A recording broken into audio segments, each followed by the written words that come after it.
Hello students, आज एक और नया टॉपिक्स लेकर हम आ रहे हैं और ये टॉपिक हमारा इन्फ्लेशन है। सभी जानते हैं कि इन्फ्लेशन क्या होता है। इन्फ्लेशन में मनी की सप्लाई बढ़ जाती है और मनी की जो डिमांड है वो कम रहती है। तो जब सप्लाई ऑफ मनी बढ़ेगी तो इन्फ्लेशन आ जाएगा। इन्फ्लेशन का मतलब है महंगाई का बढ़ना। तो ये समाजवाद जनरली अगर नॉन इकोनॉमिक बैकग्राउंड के लोग हैं तो उन्हें कम समझ आता है। तो इन्फ्लेशन का मतलब होता है महंगाई का बढ़ना। Measure of the rate which average price level and basket of selected goods and service in the economy increase over some period of time. अब without inflation growth and development is not possible. बिना inflation के भी growth and development possible नहीं है। जब market में inflation होगा तभी ग्रोथ एंड डेवलपमेंट हो सकता है और तभी इसकी पॉसिबिलिटी बनती है। Economy increase over some period of time. कोई भी इकोनॉमी तभी बढ़ सकती है जब एक टाइम पीरियड में वो ग्रोथ करती रहे, आगे बढ़ती रहे और इंक्रीज करती रहे। It is the rise of general level price where the unit of currency effectively by less than did priority to periods often expressed and percentage inflation thus indicated decrease in the purchasing power। जब लोग inflations में होते हैं तो वहाँ पे currency की जो परचेजिंग पावर है वो भी घट जाती है। इन्फ्लेशंस होते क्यों हैं उस पर भी अभी हम चर्चा करेंगे। महंगाई की वजह से भी ग्रोथ रेट घट जाती है जब एक लेवल से ज़्यादा होता है। लेकिन without inflation no growth and development. अगर इन्फ्लेशन मार्केट में बिल्कुल ना हो तो ग्रोथ एंड डेवलपमेंट भी नहीं होगा। Without inflation no growth and development. Inflation can be classified on the basis of rate of rise in price and the basis of causes. यहाँ पर राइज इन प्राइस और बेसिस ऑफ कॉजेज इन दोनों का relations होता है। जैसे different inflation based on rate of rise of prices, creeping inflation, price rise in very slow rate 3%, that of the creeping call to recorded of safe and essential economic growth। Inflation जो है one digit inflation is good but double digit inflation is not good. जब inflation one digit में होगा तो ये अच्छा माना जाता है, लेकिन उससे ज़्यादा का इन्फ्लेशन कभी भी गुड नहीं माना जाता। तो इन्फ्लेशन कितना होना चाहिए, वन डिजिट में ही इन्फ्लेशन होना चाहिए। ये हमारे लिए सबसे ज़रूरी बात है। वॉकिंग आर द ट्रोटिंग इन्फ्लेशन, इसमें क्या आएगा, price moderate of the 3 to 7% less than called the walking inflation. अगर इन्फ्लेशन रेट जो है 3 से लेकर 7% होता है तो इस इन्फ्लेशन को नाम देते हैं हम walking inflation. It the warning signal of government to prepare to control of inflation. और ये गवर्नमेंट के लिए एक सिग्नल है कि आप इन्फ्लेशन को कंट्रोल करो।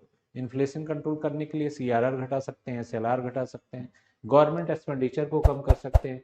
तो ये हमारे कंट्रोल ऑफ इन्फ्लेशन का एक पार्ट हो जाएगा। Running inflation means price rise rapidly like the running of horse and the rate of 10 to 20% is effect of economy adversely। hyperinflation are the galloping inflations। अगर 10% से ज़्यादा इन्फ्लेशन रेट बढ़ जाता है तो इसको हम बोलते हैं hyper inflation.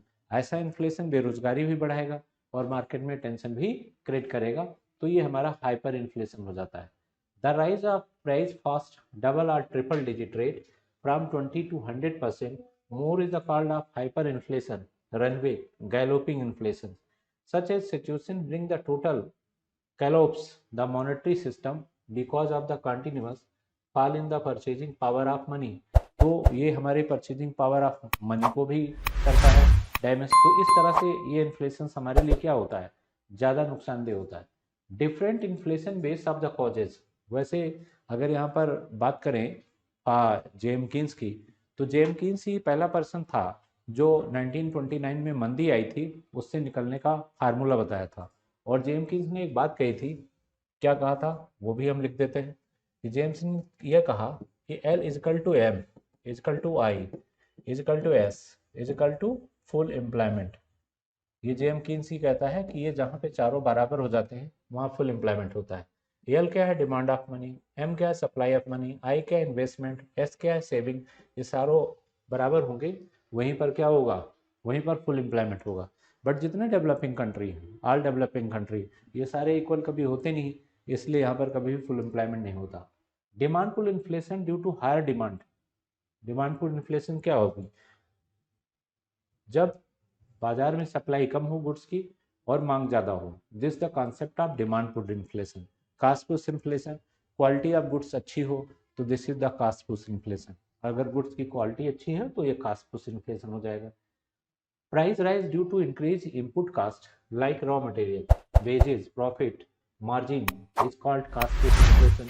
Both demand pull inflation and cost push inflation are affected by forces of demand and supply, और ये डिमांड एंड सप्लाई को इफेक्ट करते हैं।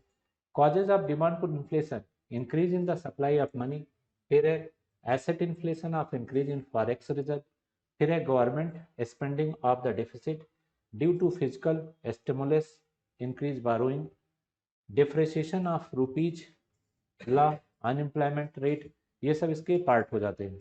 फिर आता है causes of cost push inflation, increase in price of input, hoarding and speculation, defence supply of chain, increase in the indirect taxes, depreciation of currency, ये सब इसका पार्ट है।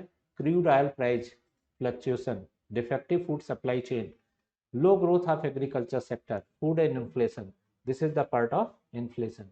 Interest rate of increase by RBI, अगर RBI interest rate increase करे तो भी deflation आ जाएगा। तो इन्फ्लेशन का जो एंटी है वो डिफ्लेशन है, और ये एक साइकिल में चलता रहता है। हमारी जब ग्रोथ होती है तो एक साइकिल होता है, फिर रिकवरी रेट, फिर इन्फ्लेशन शुरू हो जाता है। Inflation causes decrease in the real value of money and other monetary items times. Inflation causes uncertainly over future and this में discourage investment and saving.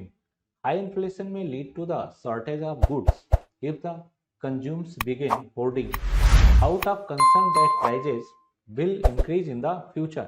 तो ये प्राइजेस फ्यूचर में इंक्रीज करते रहते हैं और उसी से जुड़ा रहता है।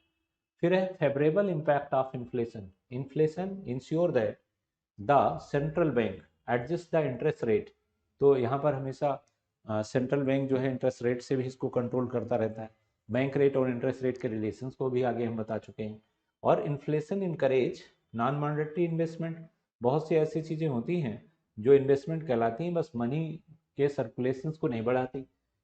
Monetary measures, credit control and physical measures, फिर reduction of expenditure, increase in taxes, फिर है surplus budget, trade measures and administrative measures, ये सब पार्ट है। Rational value and policy, the part of physical policy. तो ये सब सारा इसका पार्ट होगा। अभी आप ये वीडियो बेसिक रूप से देखते रहिए, इसके बाद इसकी टॉपिक्स लेकर आएंगे, पैकेज हम लेकर आएंगे, जिसमें इकोनॉमी के पूरे पैकेज को कितने दिन में हम पढ़ाएंगे वो प्लान भी हम आपको बताएंगे, और ये टॉपिक कितने दिन में कवर होगा उसका भी एक डेट बताएंगे। ये तो हम कुछ मेन टॉपिक्स पे वीडियो बना रहे हैं आपको, कि हमारे पढ़ाने का तरीका ये होगा।